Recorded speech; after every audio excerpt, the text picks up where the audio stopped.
Hi friends, welcome to Raga's kitchen. Friends, இன்றைக்கி வீடியோவில் ஒரே ஒரு உருளைக்கிழங்கு இருந்தால் போதுங்க, சட்டுன்னு சூப்பரான டேஸ்டியான மொறுமொறுப்பான ஈவினிங் ஸ்நாக்ஸ் எப்படி பண்ணலான்றதாங்க பார்க்க போகிறோம். ரொம்ப டேஸ்டியாக இருக்குங்க, நல்லா கிறிஸ்பியாகவும் இருக்கும்.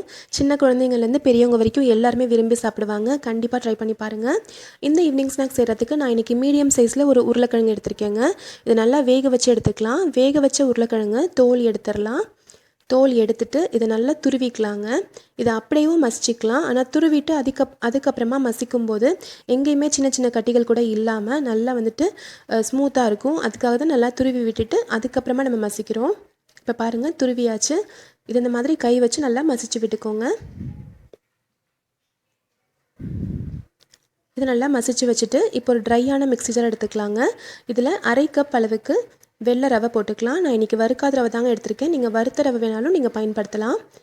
ரவை போட்டு நல்லா வந்துட்டு பொடி பண்ணி எடுத்துக்கலாம். பாருங்கள், நல்லா பொடி பண்ணி எடுத்தாச்சு. 1/2 கப் ரவைன்றது வந்துட்டு 100 கிராம் அளவுக்கு இருக்குங்க. இப்போ ஸ்டவ்வில் ஒரு வாணலி வச்சுக்கலாம். 1 டேபிள் ஸ்பூன் அளவுக்கு எண்ணெய் ஊற்றி, எண்ணெய் சூடானதும் ஒரு 5-6 பல்லு பூண்டை இடிச்சிட்டு நம்ம இதில் சேர்த்துடலாம். இது கூடவே ஒரு 1/2 ஸ்பூன் அளவுக்கு சில்லி ஃப்ளேக்ஸ் போட்டுக்கலாங்க. அதாவது காஞ்ச மிளகாயை நல்லா பொடி பொடியாக நறுக்கி சேர்த்துக்கோங்க. பூண்டுடைய வாசனை நல்லா வர வரைக்கும் இது நல்லா வந்துட்டு ஃப்ரை பண்ணிக்கலாம். உங்களுக்கு பூண்டு ஸ்மெல் பிடிக்காது அப்படின்னா நீங்கள் பூண்டை வந்து ஸ்கிப் பண்ணிடலாங்க. இப்போ இதில் 1/2 கப் அளவுக்கு தண்ணி ஊற்றிக்கலாம். கூடவே ஒரு 1/4 டீஸ்பூன் மஞ்சள் தூள், 1/2 டீஸ்பூன் அளவுக்கு உப்பு சேர்த்துடலாம். சேர்த்து நல்லா கலந்து விட்டுக்கோங்க. தண்ணி நல்லா கொதிக்கட்டும். எந்த அளவுக்கு ரவை சேர்க்குறோமோ அதே அளவுக்கு தாங்க தண்ணி எடுக்கணும். அப்போ தான் கரெக்டாக இருக்கும். தண்ணி நல்லா கொதிக்க ஆரம்பித்ததும் நம்ம பொடி பண்ணி வச்சுருக்க ரவையை சேர்த்துடலாம். சேர்த்து கட்டி இல்லாத மாதிரி நல்லா கலந்து விட்டுக்கோங்க. டக்குன்னு ஒரு 2 நிமிஷத்துலேயே பார்த்தீங்க அப்படின்னா தண்ணி எல்லாத்தையுமே இது நல்லா இழுத்துரும். தண்ணி எல்லாம் இழுத்து ஓரளவுக்கு ரவை வந்து நம்மளுக்கு வெந்துடும். நம்மளுக்கு வானலியில் ஒட்டாமல் இந்த மாதிரி வர ஆரம்பித்ததும் இப்போ வந்துட்டு நம்ம வேக வச்சு மசிச்சு வச்சுருக்கோம் இல்லைங்களா உருளைக்கிழங்கு, அதை வந்து நம்ம சேர்த்துடலாம். சேர்த்துட்டு நல்லா வந்து கலந்துடலாங்க. ரெண்டுமே நல்லா மிக்ஸ் ஆகணும். அந்த மாதிரி நல்லா கலந்து விட்டுக்கோங்க.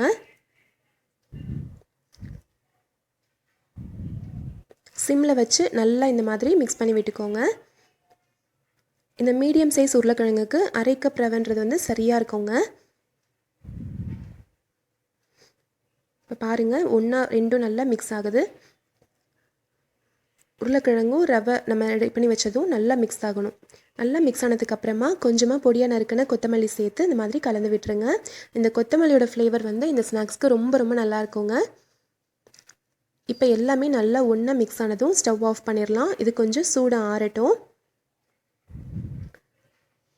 இது கை பொறுக்கிற சூட்டுக்கு நல்லா ஆறுனதுக்கு அப்புறமா கை வச்சு இந்த மாதிரி நல்லா வந்து பிசைஞ்சு விட்டுக்கோங்க. இந்த மாதிரி நீங்கள் வந்து பிசைஞ்சு விடும்போது உங்களுக்கு ரொம்ப உதிரியாக இருக்குது அப்படின்னா நீங்கள் வந்துட்டு ஒரு ஸ்பூன் அளவுக்கு எண்ணெய் சேர்த்து நீங்கள் பிசைஞ்சு விட்டுக்கோங்க.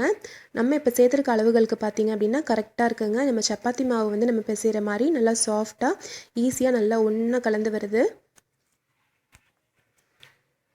இந்த மாதிரி நல்லா வந்துட்டு பிசைஞ்சு வச்சதுக்கப்புறமா நம்ம ரெடி பண்ணி வச்சுருக்க இந்த மாவை 2 போர்ஷனாக நான் வந்து பிரிச்சுக்கிறேங்க. இந்த மாதிரி 2ஆக பிரிச்சுட்டு இப்போ ஒரே ஒரு இது மட்டும் எடுத்துக்கலாம்.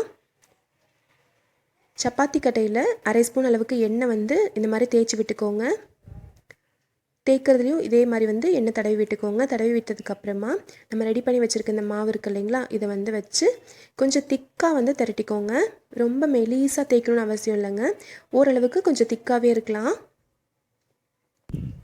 கரெக்டாக இருக்குங்க. நம்மளுக்கு இந்த திக்னஸ் இருந்தால் சரியாக இருக்கும். இப்போது ரவுண்ட் ஷேப் வரத்துக்காக ஏதாவது ஒரு பாக்ஸோடைய மூடியோ அல்லது ஒரு குக்கி கட்டரோ அல்லது ஒரு டிஃபன் பாக்ஸோடைய மூடியோ இருந்தால் கூட அதை வச்சு நீங்கள் இந்த மாதிரி அழகாக ரவுண்ட் ஷேப்பில் கட் பண்ணிக்கலாம்.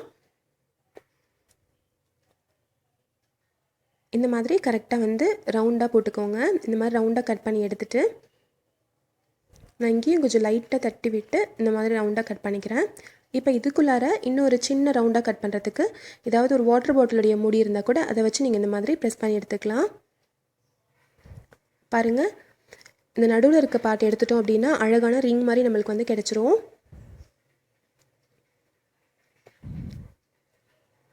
இந்த மாதிரி எல்லா மாவுலையுமே நம்ம வந்துட்டு ரெடி பண்ணி வச்சுக்கலாங்க. இப்போது எக்ஸ்ட்ராவாக இருக்க மாவு எல்லாத்தையுமே எடுத்துருங்க. எக்ஸ்ட்ரா மாவெல்லாம் எடுத்துகிட்டு இந்த நடுவில் இருக்க பீஸ்லாம் கூட எடுத்துகிட்டு ரிங்ஸாக இருக்கிறத மட்டும் எடுத்து ஒரு பிளேட்டில் வச்சுக்கலாம். திருப்பியும் நீங்கள் வந்துட்டு இந்த மாவெல்லாம் தேய்ச்சி இதே மாதிரி நம்ம ரிங்ஸாக பண்ணிக்கலாம். இந்த நடுவில் இருக்க அந்த பீஸ் வந்து நம்ம அப்படியேவும் பொரிச்சிக்கலாம், அல்லது திருப்பி இதே மாதிரி மாவாக தேய்ச்சி ரிங்ஸாக வந்துடுறதுக்கு வந்துட்டு வேறொரு மெத்தடும் ட்ரை பண்ணலாங்க. பாருங்கள், இந்த மாதிரி கொஞ்சமாக மாவு எடுத்து இந்த மாதிரி வந்து உருட்டிக்குவோங்க. மாவு தேய்ச்சி இந்த மாதிரி நல்லா வந்துட்டு நீளமாக தேய்ச்சி விட்டுட்டு இந்த 2 எண்ட்ஸையும் வந்து இப்படி சேர்த்து விட்டாலும் ரொம்ப ஈஸியாக இந்த மாதிரி நம்ம பொட்டேட்டோ ரிங்ஸ் வந்து செஞ்சுக்கலாம், ரெடி பண்ணிக்கலாம். இப்போ இதை பொரிக்கிறதுக்கு ஸ்டவ்வில் ஒரு பேன் வச்சுக்கலாங்க. அதில் தேவையான அளவுக்கு எண்ணெய் ஊற்றிக்கலாம். பொரிக்க தேவையான அளவுக்கு எண்ணெய் கொஞ்சம் நல்லா சூடானதும் மீடியம் ஃப்ளேமில் வச்சுக்கோங்க. மீடியம் ஃப்ளேமில் வச்சு பொரிக்கும்போது உள்ள வரைக்கும் நல்லா வந்து கிறிஸ்பியாக இருக்கும். நம்ம ரெடி பண்ணி வச்சுருக்க ரிங்ஸை ஒன்று ஒன்றா போட்டுக்கலாம்.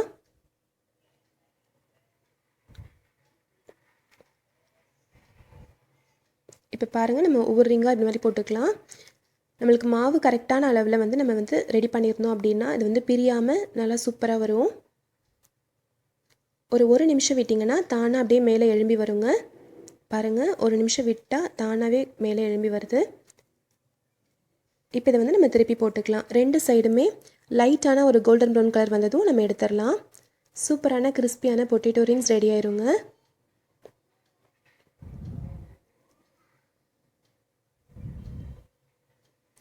இப்படி ஒன்றோட ஒன்று லைட்டாக ஒட்டி இருந்துச்சுன்னா நீங்கள் வந்து லைட்டாக இப்படி எடுத்து விட்டிங்கன்னா போதுங்க, அழகாக பிரிஞ்சு வந்துடும்.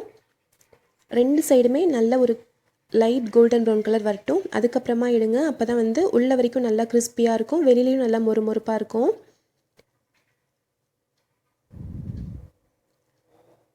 பாருங்கள், லைட்டான ஒரு கோல்டன் ப்ரௌன் கலர் வந்துருச்சு. இப்போ நம்ம எண்ணெயிலேருந்து இதை எடுத்துடலாம்.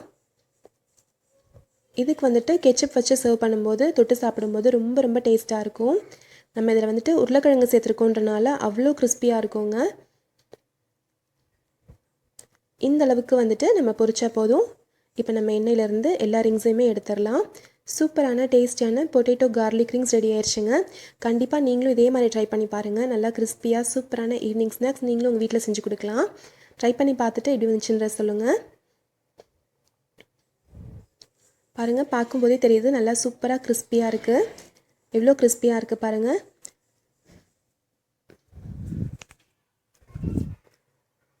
இப்போ நம்ம இந்த ரிங்ஸ் நீங்கள் எந்த மெத்தட் வேணாலும் நீங்கள் வந்துட்டு யூஸ் பண்ணி பொட்டேட்டோ ரிங்ஸ் செஞ்சுக்கலாங்க. கண்டிப்பாக நீங்கள் ட்ரை பண்ணி பாருங்கள். பாருங்கள் எவ்வளோ கிறிஸ்பியாக இருக்குது பாருங்கள். இந்த பொட்டேட்டோ ரிங்ஸ் ரெசிபி உங்களுக்கு பிடிச்சிருக்கும்னு நினைக்கிறேன் ஃப்ரெண்ட்ஸ். ட்ரை பண்ணி பார்த்து எப்படி வந்துச்சுன்னு சொல்லுங்கள். இந்த ரெசிபி பிடிச்சிருந்துச்சுன்னா நம்ம சேனல் ராகாஸ் கிச்சனில் ஒரு லைக் கொடுங்க, ஃப்ரெண்ட்ஸ் கூட ஷேர் பண்ணிக்கோங்க, சப்ஸ்கிரைப் பண்ணி வச்சுக்கோங்க. தேங்க்யூ.